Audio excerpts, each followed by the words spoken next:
Hello everybody, welcome back to the Geek Corner. It's John here with R2, and we're here to talk today about something from my childhood, kind of teenage years, that I really loved and has recently resurfaced again. Yes, I'm talking about The Evil Dead. If you guys don't know about The Evil Dead, the first movie was an extremely low-budget horror flick from the 80s. Still had this element of fun to it. They were trying a lot of experimental things in terms of filmmaking that were really cool. Sam Raimi's the director on it. You might know him from his much more popular, at least commercially successful, Spider-Man franchise, the ones with Tobey Maguire.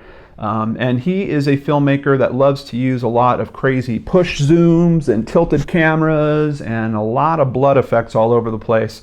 They then made The Evil Dead 2, which in terms of being a sequel is very strange because it's actually more of a retelling of the first movie.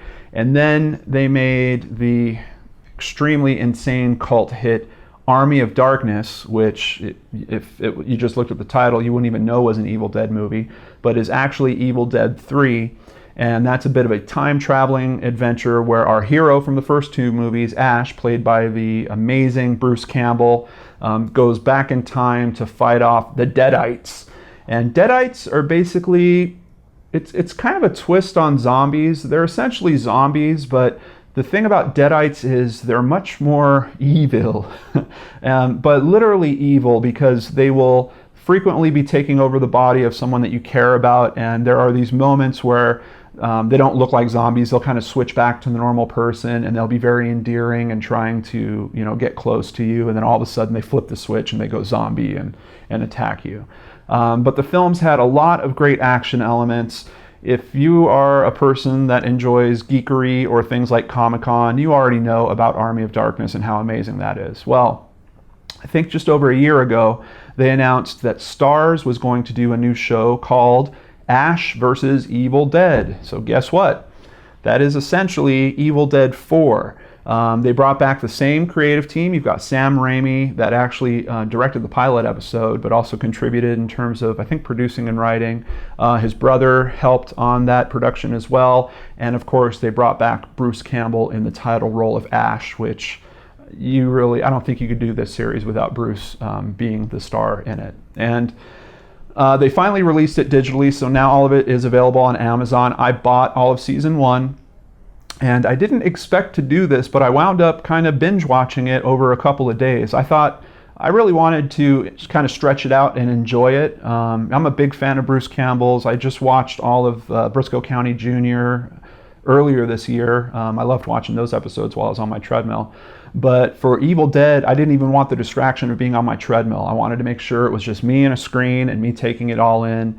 And I have to say that this show is really well done, and in particular the pilot episode, you can tell, is back in the hands of the people that made the films. And on top of using some of the same formula and tricks and gags that we know and love from the films, they actually push the envelope a little bit with digital technology. Now, admittedly, some people are probably going to say, hey, some of those effects look a little hokey, look a little cheesy. I personally think that works well with the gore, because the gore in this series is so over the top. I mean, if you thought that the scene where Kristen Wiig got slimed in Ghostbusters, if you thought that was over the top, that's nothing. There are literally buckets and buckets of blood in this show just being dumped on people all over the place, to the point where they're almost winking at the camera about it. It goes so absurd that it becomes comical. Now, outside of that, you have Ash, who's back. He's got his quirky one-liners, his very interesting view of the world, and you get taken on this ride that is essentially a 10-episode season. But what was really interesting was they made most of the episodes half-hour episodes. And I think it's weird because if you look at a show idea like that, most often you would think of like The Walking Dead or maybe a vampire show or one of those, and those are traditionally 1-hour formats. This show works really well in a 30-minute format, and I wish that more television producers would think about that format as a viable vehicle for telling stories like this. Because there is so much action, because you have special effects costs that are probably pretty steep, if you keep that contained to 30 minutes, you're really only looking at 1 or 2 scenes. I mean, if you had more than 2 action scenes in there, there'd be basically no room left for story. So they do a really, really good job with the 30-minute format. I think it works very, very well. Now, I did notice as you watch the season go on that the episodes in the middle don't quite have the same creative bang as the pilot episode, of course. They're being directed by other people, and the story, I think some of the writing duties are starting to slide to other writers. However, they're still enjoyable. It's just a minor little notch that you'll feel this kind of, hey, it's not quite as good as the pilot, but it's still good and I'm still enjoying it. And then when you get to the conclusion in the 10th episode, it's like it's back full force. And honestly, I thought the 10th episode was also directed by Sam Raimi, because all of the cool tricks from the films and from the pilot episode in terms of camera tricks come back. But it was actually directed by someone else, but someone that obviously did their homework and really wanted to make this an homage piece to the original films. So all in all, you can tell there's a bunch of people that really care about that show working on it. Of course, Bruce Campbell is just as enjoyable as ever. I love that his character is now older, and they play up to that quite a bit. There's a lot of lines about how he's being older, about how his his hair coloring is rubbing off all over his pillows. But he still has the same thing where he thinks he's the hottest thing walking on the planet, and he can sleep with any girl he wants, and he's just killing deadites in between all that. So very, very enjoyable. Really brought me back to my teenage years. It's so good to see some properties that come back that are respected for their original source material and then moved forward. Quite honestly, this had all the things that I wanted a reboot or a continuation of Ghostbusters to have, and that didn't work nearly as well as this does. There is a way for you to respect the original content, push it forward, even push it into a bit of a different direction, but still keep your core fans coming along with the ride. And Ash vs. Evil Dead is a perfect example of it. If you're a fan of Army of Darkness or the Evil Dead films at all, even a little bit, even if you just, I saw them once or twice and that's that. If you appreciate over-the-top gore, comic violence, which it's weird because there's not a lot of things that get this right nowadays.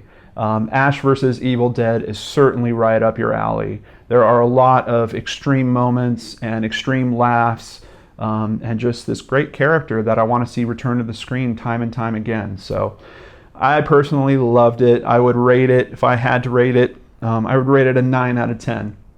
I think outside of that little dip that the episodes take in the center and the obvious handoff of directing duties, outside of that, it's a great story. Lucy Lawless does a really good acting job in it as well. I was never that big of a fan of hers from the Xena series, but I really like her in this series.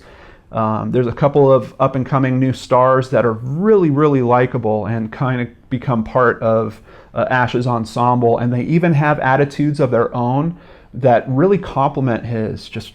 It was just pulled together really caringly. You can tell these people love it, so I'm pretty sure you'll love it too. So if you're a fan of Ash, Bruce Campbell, Evil Dead, or Army of Darkness, I think you probably already know about this show, but if you don't, go see it. If you have Stars, check it out on Stars. If you don't have Stars, you can buy it on Amazon. I don't know if they call it Prime, but you can buy it on Amazon. You can buy the whole season for about just over $20, I think. And if you consider a film purchase, if you go buy a DVD, that's usually going to be about $15. For this, you're getting at least 5 hours of content. So it's almost like 2 sequels worth. And in terms of the production values compared to the original series, it's really, really close. Maybe even a little bit of a nicer production than the original, definitely than the first Evil Dead, but maybe even the second one. So I think you're in for a treat. I know I enjoyed the heck out of it, and I'm certainly going to watch it again. Thank you so much for joining me on this edition of the Geek Corner. See, I get all excited when there's something good and geeky going on around here. I love it. I hope you all are having a great week. I will catch you on the next show on the Geek and Dorks channel. Take care.